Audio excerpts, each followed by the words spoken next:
Emma-Sophie had always believed that voices carried stories, stories of the people who nurtured them, of the places they came from, and of the trials they endured.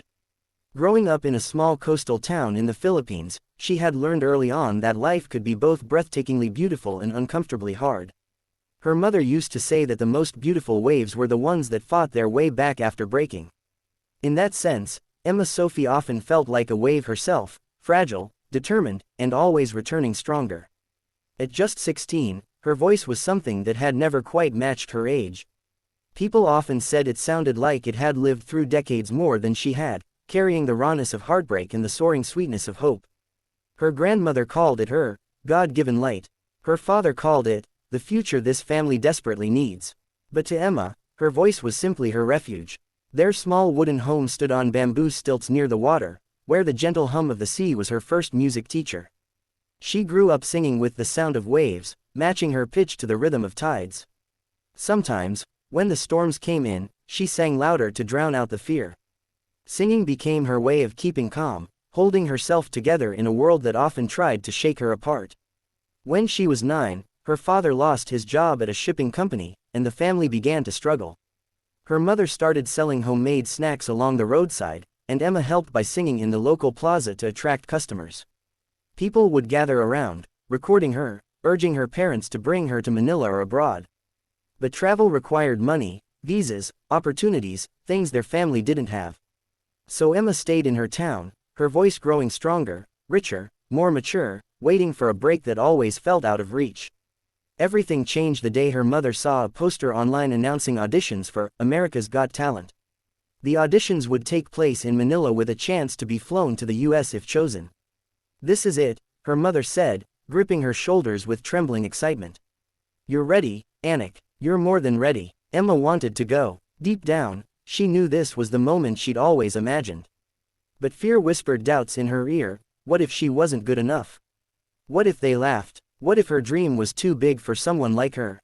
But her parents refused to let her give up. They borrowed money from neighbors to pay for the bus rides and food. Her father sold his old guitar, the one he had played for years, saying, "You'll make it worth more than this ever was."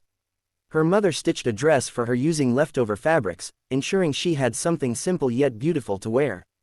And her grandmother pressed a rosary into her hand. "This will calm your heart," she said. "Just sing." The Manila audition was a blur. Thousands of contestants waited in long lines, each one hoping to be noticed. Emma was used to being quiet and humble, but that day, she felt something fierce growing inside her.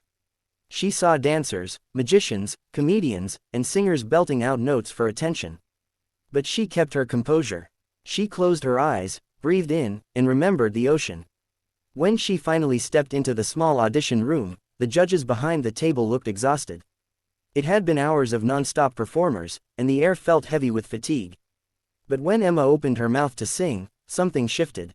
Her voice, steady and rich, flowed through the room like a slow-moving river, quieting every restless thought. When she finished, silence followed, not confusion, but awe. The judges looked at each other, stunned. One whispered, "We found one." Another said, "Get her to the next round immediately." And, just like that, Emma-Sophie earned her ticket to America. But the journey was far from smooth. Her family struggled to afford the passport fees, but neighbors donated money, insisting that she was the pride of their community. Her school held a small fundraiser so she could buy warm clothes for the trip. People she barely knew contributed whatever they could: coins, bills, blessings, prayers. Emma had never realized how deeply people believed in her. When she finally boarded the plane to Los Angeles, she felt her stomach twist in knots. It was her first time on a plane, her first time leaving the country, and her first time facing an audition on a global stage. But she clutched her grandmother's rosary, whispered a silent prayer, and closed her eyes. She imagined the ocean back home carrying her forward. America greeted her with flashing lights, towering buildings, and languages she barely understood. The AGT staff guided her to a hotel filled with other contestants, each one talented, experienced, and confident. She felt small compared to them. Some had vocal coaches, others had professional outfits, and many had been performing for years. Emma only had her voice, her faith, and the determination of her family behind her. The night before her audition, she couldn't sleep. She kept practicing quietly in her hotel bathroom, focusing on the song she had chosen, one that meant everything to her. She wasn't sure how Simon Cowell would react. He had a reputation for being brutally honest, intimidating, and nearly impossible to impress. But she didn't come all this way to play it safe. She wanted to show him who she was, where she came from, and what she carried in her voice. The moment she stepped onto the AGT stage, the lights nearly blinded her. The audience stretched endlessly before her. The judges' table gleamed under spotlights, and there they were, Heidi, Howie, Sophia, and Simon Cowell himself, watching her with his signature unreadable expression. Her legs trembled, her hands felt cold, but she remembered her mother's voice, "You belong on that stage. Don't shrink, shine." Simon leaned forward slightly. "Hello," he said. "What's your name?" "Emma-Sophie, sir," she answered, her voice quiet but steady. "And where are you from?" "I'm from the Philippines." A soft murmur rose from the crowd, some curious, others already intrigued.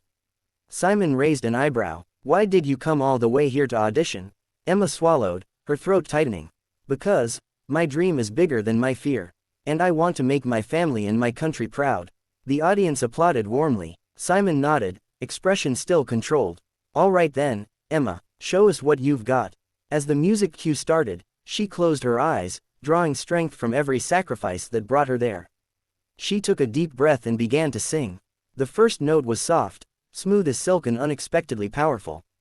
People leaned forward instinctively, hanging onto her voice as if afraid to miss a single detail. By the second line, the judges exchanged glances of surprise. Heidi pressed her hand to her heart. Sophia's eyes widened. Howie leaned forward, stunned. But Simon froze. His eyes sharpened, his head tilted, and slowly he set his pen down. He was listening, truly listening. Emma's voice rose, filling the auditorium with breathtaking clarity. It was a voice that held pain, hope, longing, and triumph all at once. It carried the weight of her family's struggles, the prayers of her grandmother, and the love of her parents. Her high notes soared like birds breaking free from cages, her lower notes trembled like the ocean before a storm. When she transitioned into the bridge, the audience erupted in spontaneous cheers, unable to contain themselves. But Emma didn't hear them. She was lost in the world of her own voice, pouring every emotion she had into her song. By the time she hit the final, sustained note, tears glistened on her cheeks, but her voice didn't break. It remained pure, unwavering, and impossibly beautiful. Silence. The entire theater fell quiet for several seconds, as if time itself paused. Then, the audience exploded into applause. People rose to their feet, shouting, cheering, clapping. Some even cried. The judges stood as well, clapping vigorously.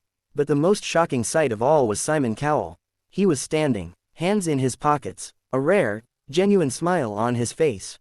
Emma gasped, covering her mouth with trembling hands. She couldn't believe it. Simon Cowell, known worldwide for his high standards, had stood up for her. He waited for the cheers to settle before speaking. "I did not expect that," he said plainly. "Not at all." The crowd roared in agreement. "You walked out here looking shy, quiet, maybe even unsure of yourself," Simon continued, "but the voice that came out of you was absolutely unbelievable." Emma's eyes filled with tears. Her heart pounded so loudly she wondered if the cameras could hear it. "You have something very rare," Simon said. "A voice that tells a story. A voice that makes people feel. You didn't just sing, you transported every single one of us. And I mean this when I say it." He paused, leaning closer. "You are one of the best vocalists we've heard this season." The crowd erupted again. Emma felt her knees weaken. Heidi added, "You have the voice of an angel." Sophia said, "You moved me to tears, big tears." Howie concluded, "You came from so far, but trust me, you are meant to be here." Emma felt overwhelmed. She clasped her rosary inside her palm, whispering a thank you only she could hear. But Simon wasn't finished. "In fact," he said, stepping toward the golden buzzer, "I think you deserve something very special." The audience screamed. Emma's heart nearly stopped. Simon pressed the golden buzzer. Confetti burst from the ceiling in a whirlwind of gold. Emma dropped to her knees, crying in disbelief as her dream unfolded before her. The stage glowed under golden lights, and the judges applauded with joy. The entire audience chanted her name, cheering her on as if she were already a star. Staff rushed to her, helping her stand as the confetti rained down. She looked out at the sea of people, feeling warmth spread through her chest. She wished her family could see her at that moment, her mother's tears of pride, her father's wide smile, her grandmother's whispered prayers. Backstage, she was embraced by the judges. Heidi wiped her tears. Sophia hugged her tightly, but when she finally faced Simon up close, he placed a hand on her shoulder and said, "You just changed your life. And you did it with one of the most extraordinary voices I've ever heard." Emma broke down completely. In that moment, she realized something profound. Her voice didn't just carry her story. It carried the stories of everyone who believed in her, everyone who lifted her up, everyone who shared their hope so hers could grow. She wasn't just a small-town girl anymore. She was Emma-Sophie, the Filipino with the unbelievable voice. The one Simon Cowell never expected. And the world would soon know her name.